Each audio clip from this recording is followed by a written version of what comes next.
De 2020 para cá a gente teve aí Covid, teve muitos, pelo mundo espalhado, terremotos, né? Terremoto na Turquia que matou aí mais de 4.000 pessoas, guerra, né? Rússia atacando a Ucrânia, agora, né? Israel também tendo que se defender daquele grupo, Hamas, né?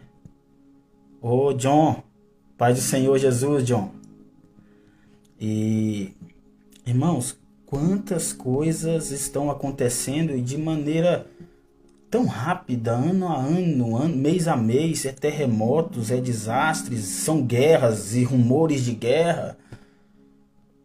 E quantas mortes, quantas percas, né? Você mesmo, talvez você perdeu alguém da sua família naquele período de Covid, né?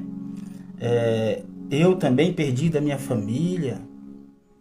E cabe a nós refletir o que será que mais importa nessa vida, nesse pequeno trecho de vida, né, que gira em torno de 80 anos, né? A nossa vida média, mais ou menos em torno de 80 anos, se tiver saúde, talvez 90. Quem vive 90 é privilegiado, né?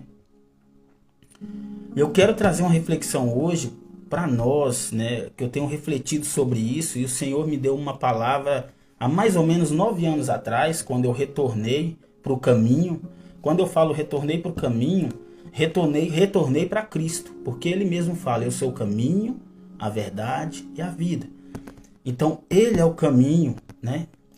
E Ele é a palavra de Deus, o verbo que se fez carne, que está lá em João capítulo 1, é Cristo. Ele é a palavra. Ele estava no começo. Ele sempre esteve presente desde a criação do mundo, desde a criação do universo. Na verdade, nele está a criação. É Cristo. No Antigo Testamento a gente não tinha esse nome, né? A gente tinha o anjo do Senhor apareceu a Abraão, o anjo do Senhor apareceu para Moisés, né? Mas agora esse anjo do Senhor ganhou um nome, que é o Filho de Deus, Jesus o Cristo.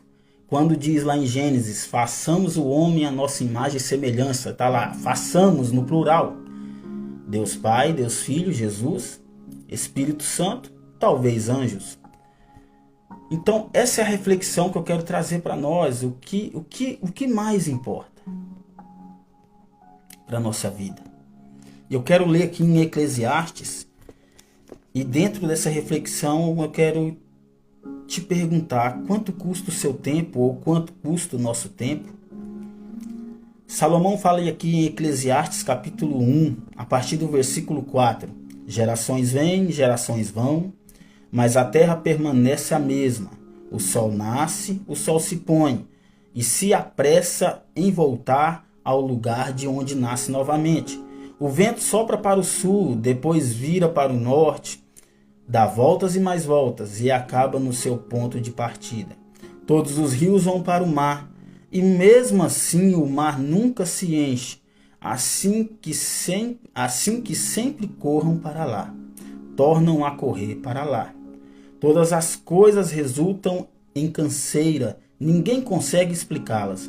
Os olhos não se cansam de ver, nem os ouvidos de ouvir. Isso aqui é o sábio Salomão falando. É um homem que refletiu muito sobre a vida.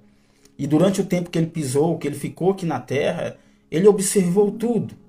E ele trouxe muitas reflexões e ensinamentos dentro do que ele pôde observar.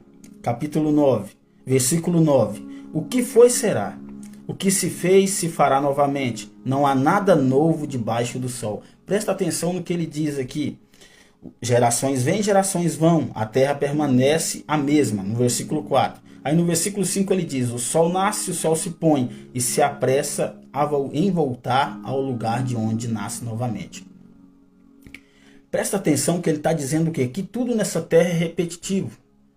Tudo aqui nessa vida se repete. Né? Nós acordamos, né? O sol nasce, depois o sol se põe no mesmo lugar, o sol nasce no mesmo lugar e depois se põe no mesmo lugar. Todos os dias nós temos um horário para chegar no serviço. Depende do seu emprego, você tem um horário determinado para chegar, um horário determinado para sair para o almoço, para voltar e para sair para ir embora. É isso que ele está falando. Aqui na Terra a vida ela é repetitiva. Versículo 10. Será que existe alguma coisa da qual se possa dizer: vê, isto é novo? Não, já existiu em épocas anteriores. Presta atenção. Ele fala: nada é novo. Né? A gente vê talvez alguém fazendo algo novo aqui e fala: ah, isso é novo. Mas ele está dizendo aqui: nada é novo. Porque em alguma época, em algum momento já existiu, em culturas diferentes, com roupas diferentes e ferramentas diferentes. Presta atenção, as pirâmides, irmãos. As pirâmides, como que alguém construiu aquilo, um monumento daquele, com pedras daquele tamanho? Aí esses dias eu vi um meme, tem uma foto lá da seguinte forma. Tá lá as pessoas construindo a pirâmide. E aí um reclama: ah, mas que trabalho duro, que difícil é isso. Aí o outro fala: não, mas em alguma geração, em algum momento, as pessoas vão olhar para a pirâmide e vai nos aplaudir, vai nos elogiar por esta criação. Aí depois mostra um turista da atualidade lá tirando foto da pirâmide e dizendo: ah, só pode ter sido os extraterrestres. Tá vendo?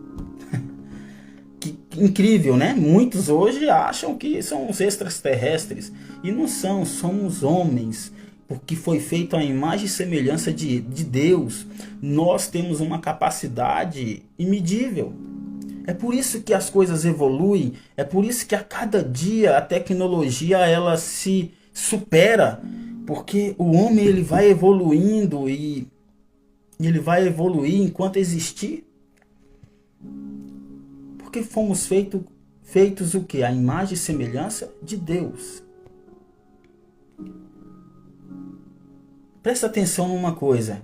Por que temos essa necessidade de Deus? Por mais que talvez alguém se ache ateu, né? Declare-se ateu. Por que a riqueza, as coisas ou as pessoas não preenchem aquele vazio que temos? É porque existe um vazio dentro de nós do tamanho de Deus. E nós fomos feitos para Ele, para adorar a Ele. E quando não o adoramos ou o reconhecemos como nosso Senhor e Salvador, é aonde caímos nesse vazio, nessa solidão, que nada preenche, nem pessoas, muito menos dinheiro. E Salomão ele continua aqui a sua reflexão e ele diz no versículo 11: já não há lembrança das gerações passadas, nem haverá lembrança das gerações futuras, entre os que virão depois delas. O que ele está dizendo? Quando essa vida passar, ou a nossa vida terminar, muitas pessoas não se lembrarão mais de nós, ninguém mais se lembram de quem eram os egípcios, ou ficam falando nisso a vida toda. Então é isso que ele está falando, as coisas se renovam e quem já foi não é lembrado mais. 12. Eu, o sábio, ele falando dele, fui rei sobre Israel, em Jerusalém. Dediquei o coração a examinar e investigar com sabedoria tudo que se faz debaixo do céu. Que tarefa pesada é esta que Deus atribuiu aos homens? Irmãos, a questão aqui é: quanto custa o nosso tempo? Quanto custa o seu tempo? Muitas pessoas perdem os filhos para o mundo. Eu falo assim, para as drogas às vezes. E talvez lá na frente ele fala: mas o que faltou? Eu dei o melhor professor, eu dei os melhores brinquedos, eu dei a moto, eu dei o carro, eu dei tudo que ele queria. Mas a grande questão é, nós doamos a nossa presença, nós doamos o nosso tempo. É por isso que eu pergunto, quanto custa o seu tempo? Quanto custa o nosso tempo? Irmãos, é melhor a presença do que coisas. É melhor o nosso tempo do que dinheiro. Nada paga ou substitui a minha presença, a sua presença, com a sua família, com seus filhos, com aqueles que você ama. E Jesus fala sobre isso também um pouco, lá em Mateus 6, eu quero ler aqui só do 25 em diante. Por isso vos digo, não fiqueis ansiosos quanto à vossa vida, com o que comereis, ou com o que bebereis, nem quanto ao vosso corpo, com o que vestireis. Não é a vida mais do que o alimento, e o corpo mais do que o vestuário? Olhai para as aves do céu, que não semeiam, nem colhem, nem ajuntam em celeiros, mas vosso Pai Celestial as alimenta. Acaso não tendes muito mais valor do que elas? Qual de vós, por mais ansioso que esteja, pode acrescentar sequer uma hora na duração da sua vida? Quem aqui, qual de nós, podemos acrescentar uma hora à duração da nossa vida, por mais ansioso ou apressado que esteja? Nenhum. E na verdade não sabemos nem o dia e nem a hora que será que terminará a nossa vida aqui nessa terra. É por isso que eu digo, devemos valorizar o que importa. Devemos valorizar o amor que é Deus e refletir esse amor e reproduzir esse amor na nossa família, principalmente nos nossos filhos, nossos pais, nos nossos amigos, na sociedade. Eu quero que você reflita sobre isso. Eu tenho refletido também sobre isso, porque quanto sangue ainda será que tem que ser derramado? Quanto custa o nosso tempo? O nosso Deus derramou o sangue dele na cruz para nos salvar. E ele pregou o amor e ele fala, não fiquem ansiosos, não sejam usurentos. O que é usurentos? Querendo mais e mais, sem limite, trabalhando incansavelmente, não tira um dia de descanso, não tira um dia para a família, não tira um dia para os filhos. O problema não é trabalhar, na verdade devemos trabalhar. Eu trabalho. A questão é, eu paro, eu tiro um dia de descanso, eu fico com a minha família, eu vou na apresentação da escola da minha filha ou do meu filho, eu estou presente na vida dele, eu estou presente na vida da minha esposa, eu estou presente na vida do meu esposo. Um dia eu, nessa correria da vida e dando mais valor ao dinheiro, trabalhava, viajava. Um dia minha esposa triste, eu perguntei o que estava acontecendo e ela falou bem assim. Primeiro eu falei assim, por que você está assim? Eu te dou tudo, aqui em casa não está faltando nada, a casa é boa, tem comida, tem eletrodomésticos, tá tudo, nós temos conforto. Mas ela falou, eu preferia morar numa casinha mais simples, mas ter a tua presença, ter o teu amor, a tua consideração.